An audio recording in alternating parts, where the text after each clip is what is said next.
हमारा हमारा टॉपिक है एब्ज़ॉर्बेंस एंड ट्रांसमिटेंस का। हम एब्ज़ॉर्बेंस और ट्रांसमिटेंस के कुछ कॉन्सेप्ट्स के बारे में बात करेंगे, कुछ बेसिक कॉन्सेप्ट्स और इसी के साथ-साथ हम बीएल लैम्बर्ट्स लॉ को भी डिस्कस करेंगे। सबसे पहले अगर हमने एब्ज़ॉर्बेंस और ट्रांसमिटेंस को समझना है, तो उसके लिए हमें कुछ बेसिक कॉन्सेप्ट्स को समझना होगा। तो फ़र्स्ट ऑफ़ ऑल अगर हम देखें कि एक कंपाउंड है हमारे पास जिसके ऊपर ईएम रेडिएशन फ़ॉल कर रही है।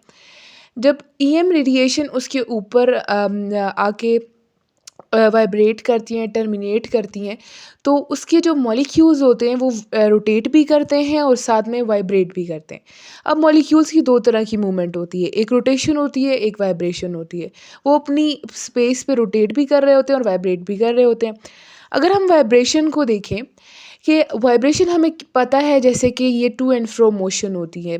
किसी भी मॉलिक्यूल की टू एंड फ्रो मोशन को हम वाइब्रेशन कहते हैं। अब इसके आगे से हमारे पास आती हैं 2 तरह की टाइप्स होती हैं। इसकी एक स्ट्रेचिंग होती है और एक बेंडिंग होती है। अब स्ट्रेचिंग जो वाइब्रेशन होती है उसमें हमारे पास जो बॉन्ड एंगल है वो कांस्टेंट रहता है, जबकि बॉन्ड लेंथ जो है वो चेंज हो रही होती है। और बेंडिंग वाइब्रेशन में हमारे पास क्या होता है कि जो बॉन्ड एंगल है वो चेंज हो रहा होता है और जो बॉन्ड लेंथ है वो हमारे पास कांस्टेंट होती है। अगर आपको मैं प्रैक्टिकल करके दिखाऊं स्ट्रेचिंग वाइब्रेशन का, तो आप देख सकते हैं कि मेरा बॉन्ड एंगल कांस्टेंट है जबकि मेरी बॉन्ड लेंथ जो है वो चेंज हो रही है। अब अगर हमने बेंडिंग वाइब्रेशन को अगर हम इसका प्रैक्टिकल करते हैं, अगर हम इसको देखें, तो इसमें क्या होता है कि बॉन्ड एंगल चेंज होता है, बॉन्ड लेंथ कांस्टेंट होती है।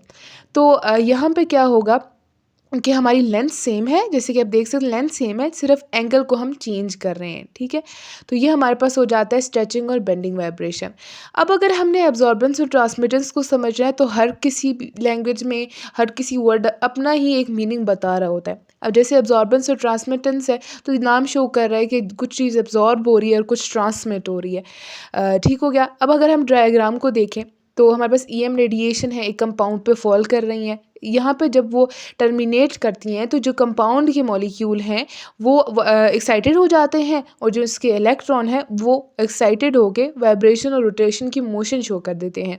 अब ये हम जैसे कि हमें पता है कि जो इलेक्ट्रॉन है जब वो एक्साइट होता है, एनर्जी को एब्जॉर्ब करता है, तो वो लोअर एनर्जी लेवल से हायर एनर्जी लेवल में जाता है।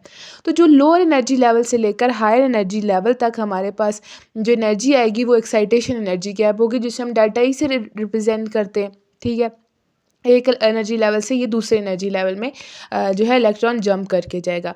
अब दूसरी बात ये होगी कि कुछ जो इसके अंदर बैंड्स भी बनेंगे, जो कि वाइब्रेशनल एनर्जी गैप जिन्हें हम कहेंगे, जो कि वाइब्रेशन जो इसकी मोशन है ना वाइब्रेशन, उसकी वजह से ये बैंड्स बनते हैं, तो इनको हम वाइब्रेशन एनर्जी गैप कहेंगे। तो लोअर एनर्जी लेवल से जो हायर एनर्जी लेवल में जाएगा उससे एक्साइटेशन एनर्जी गैप होगा, उसका उससे हम डेल्टा ई से रिप्रेजेंट कर देंगे। तो ये हमारे पास क्या हो गया, एक डायग्राम हो गया जिसे हमने अच्छे से समझ लेना है।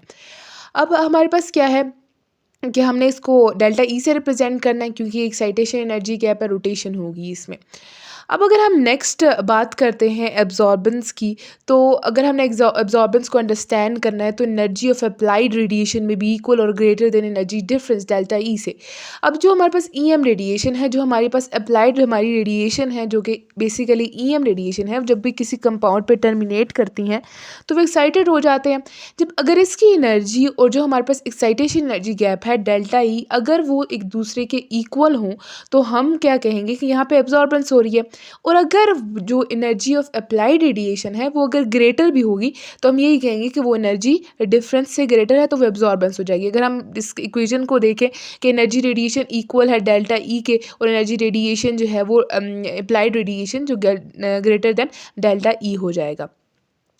अब अगर हम बात करते हैं, अगर हम एग्ज़ाम्पल लें, अगर हम सपोज़ करें इसको कि किस तरह से ये होगा, तो हमारे पास क्या है कि जो एब्ज़ॉर्बेंस है, अगर ये रेडिएशन ईएम रेडिएशन जो है वो डेल्टा ई के इक्वल है इसकी एनर्जी, तो अगर हम सपोज़ करते हैं तो यहाँ पे क्या होगा कि एब्ज़ॉर्बेंस 100% हो रही होगी और जो ट्रांसमिटेंस है वो 0% होगी, हम ये कहेंगे। अगर हम दूसरा केस देखते हैं कि हमारे पास जो अप्लाइड रेडिएशन की एनर्जी है अगर वो ग्रेटर होगी डेल्टा ई से, तो हम सपोज़ करते हैं कि यहाँ पे एब्जॉर्बेंस 80% हो रही होगी, जबकि ट्रांसमिटेंस 20% होगी। मीन्स कुछ ना कुछ ट्रांसमिट भी हो रहा है, कुछ एब्जॉर्बेंस भी हो रही है यहाँ पे। तो ये हमारे पास मे बी इक्वल और ग्रेटर देन एनर्जी डिफरेंस, इसको हम एब्जॉर्बेंस का नाम देंगे। नेक्स्ट हमारे पास आता है ट्रांसमिटेंस। अगर हमने ट्रांसमिटेंस को अंडरस्टैंड करना है तो बेसिकली यहाँ पे भी उसका वही कंसेप्ट आ जाएगा कि जो ईएम रेडिएशन है जब किसी भी कंपाउंड पे टर्मिनेट करती हैं, जो उसकी एनर्जी होती है अप्लाइड रेडिएशन की, जो कि बेसिकली ईएम रेडिएशन होती है, अगर वो लेस देन हो एनर्जी डिफरेंस से तो हम कहेंगे कि ये ट्रांसमिटेंस है। अगर एनर्जी लेस होगी तो वो तो जो मॉलिक्यूल्स हैं या इलेक्ट्रॉन्स हैं उन्हें वाइब्रेट ही नहीं कराएगी, क्योंकि उसकी एनर्जी उनके साथ मैच ही नहीं कर रही है। तो यहाँ पे कोई एब्जॉर्प्शन भी नहीं होगी, एक्साइटेशन भी नहीं होगी।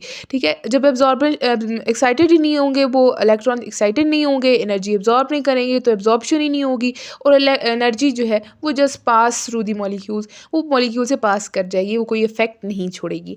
तो जो रेडिएशन पास हो जाएंगी उन्हें हम ट्रांसमिटेड रेडिएशन कहेंगे, और जो हमारे पास फिनोमिना होगा होल, उसे हम क्या कहेंगे जी, ट्रांसमिटेंस कहेंगे। अगर हम देखें इसकी इक्वेशन को कि जो अप्लाइड रेडिएशन की एनर्जी है जब वो लेस देन है डेल्टा ई से, तो यहाँ पे हम सपोज करते हैं एग्जांपल है हमारे पास कि यहाँ पे ट्रांसमिटर्स 100% होगी और एब्जॉर्बेंस जो है वो 0% होगी। ठीक है, ये हमने एक सपोज किया है, उससे एक एग्जांपल लिया। ठीक है, ये हो गया हमारे पास एब्जॉर्बेंस और ट्रांसमिटेंस का कंसेप्ट। अब हमारे पास इन्हीं से रिलेटेड एक हमारे पास लॉ है जिसे हम बियर-लैम्बर्ट्स लॉ कहते हैं। अब बियर-लैम्बर्ट्स लॉ में भी हमने एब्जॉर्बेंस की ही बात करनी है। एब्जॉर्बेंस डायरेक्टली प्रोपोर्शनल होती है कंसंट्रेशन की, इसकी स्टेटमेंट है। अब हर किसी लैंग्वेज में हर किसी वर्ड का एक अपना मीनिंग होता है। जैसे अगर इंग्लिश में देखें तो कंसंट्रेशन को हम एज अ इंग्लिश में अगर हम देखें तो इसको तवज्जो के लिए यूज़ किया जाता है ना। तो जो केमिस्ट्री है उसमें हम इसको अमाउंट ऑफ सोल्यूट के लिए तौर पे कंसिडर करते हैं। दूसरा इसका पोस्टुलेट क्या आता है कि एब्जॉर्बेंस जो है वो डायरेक्टली प्रोपोर्शनल होती है लेंथ के, पाथ लेंथ, जैसे कि आप डायग्राम में भी देख सकते हैं कंपाउंड है जो जितनी रेडिएशन जितना पाथ जो है ना उस पे जाएगी ना, उसको हम कहेंगे कि ये पाथ लेंथ है, उसे हम एल से रिप्रेजेंट करेंगे। ठीक हो गया। अब इन दोनों इक्वेशंस को हम कंबाइन करते हैं तो हमारे पास ए डायरेक्टली प्रोपोर्शनल होगा सी एल के, A is directly proportional to E C L हो जाएगा। ई हमारे पास मोलर एब्जॉर्बिविटी कांस्टेंट है, हमने प्रोपोर्शनलिटी को इक्वलिटी में चेंज किया है, तो उसके बाद हमारे पास क्या आ गया, मोलर एब्जॉर्बिविटी कांस्टेंट आ गया है। ये हमारे पास इक्वेशन आ जाएगी A is equals to E C L. तो ये हमारे पास हमारा बियर-लैम्बर्ट्स लॉ भी कंप्लीट हो जाएगा। ये रहा था हमारा आज का topic, absorbance and transmittance as well as Beer Lambert's law. मैं उम्मीद करती हूँ कि आपको ये लेक्चर समझ भी आया होगा और अच्छे से आप इसको याद भी करेंगे। हम इंशाल्लाह अगले लेक्चर में मिलेंगे। कुछ हमने स्पेक्ट्रोस्कोपी डिस्कस करनी और आईआर रेडिएशन में। तब तक के लिए अल्लाह हाफ़िज़।